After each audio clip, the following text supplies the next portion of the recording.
Yes, next question. Your Holiness, you've been talking a lot about teaching ancient Indian culture in schools. But you know that in India, secularism has become a very political thing. You've been saying Yes. since the teaching yesterday that we should be teaching ancient Indian wisdom in Indian schools. Yes. But it's become a very political subject. So they're teaching mindfulness in American schools and meditation to small children in American schools. But in India, if we introduce this, it's seen as a political thing. Do you have any solutions? I don't think. There's a few individuals, you see, may feel there's something because of the political way, some connection with the political interest. But I think maybe few individuals. And this also, you see, I think a lack of knowledge. What is our purpose? And this is part of Indian knowledge. Once these things is made clear, and first we ourselves should make proper sort of scheme or proper sort of because of the plan. Then explain these things, I think possible. In America, some professors, some scientists, particularly our organization, Mind Life Institution, now last few years, has carried this sort of work. This institution now over 26 years, 26 or 27 years. So since last, I think few years, they already carry as an experiment the secular ethics in school. Recently, in Canada, Columbia, British Columbia, even now the university in Vancouver, since our discussion some time back, so they already now last I think 2 years, they already implement to young children education about warm-heartedness already. So now, recent my visit there, then the state government, now the government level, state government level, you see they officially now decided within the state, the Columbia state, all school should teach these things. So we'll see. I think first time the state government level they formally sort of decided. So all school should learn these things.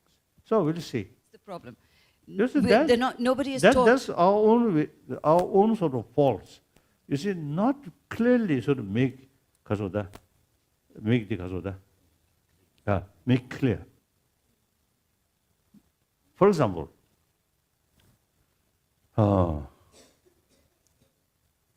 Kanjur and Tenjur, we call, that's all translation mainly from India, from China, about I think 15, 20 volumes.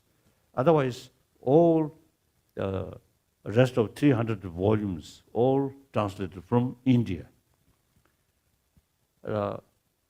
In the past, these 300 volumes, you see, we just kept as a sort of sacred books, and of course, people, reading these and study these, but basically, put because of altar way. Then, about few years ago, I felt, now content these books, we can divide 3 parts. First, part of science, mainly science of mind, psychology. Nothing to do with religion.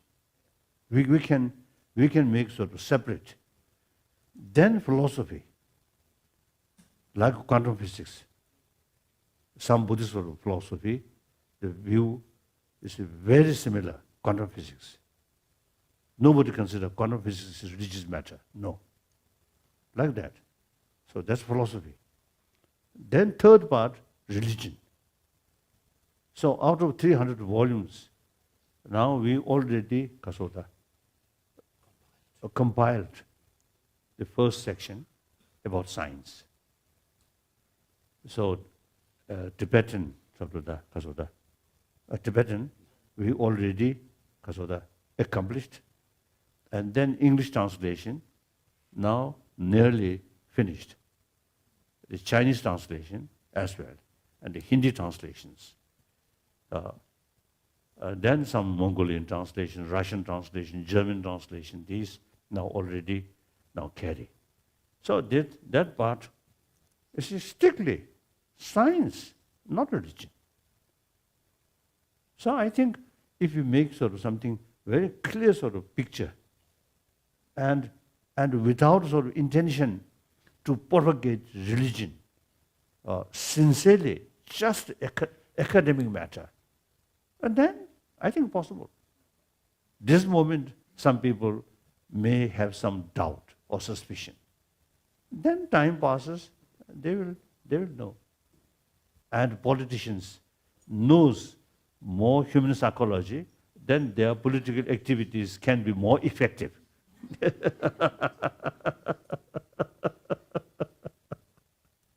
Yes.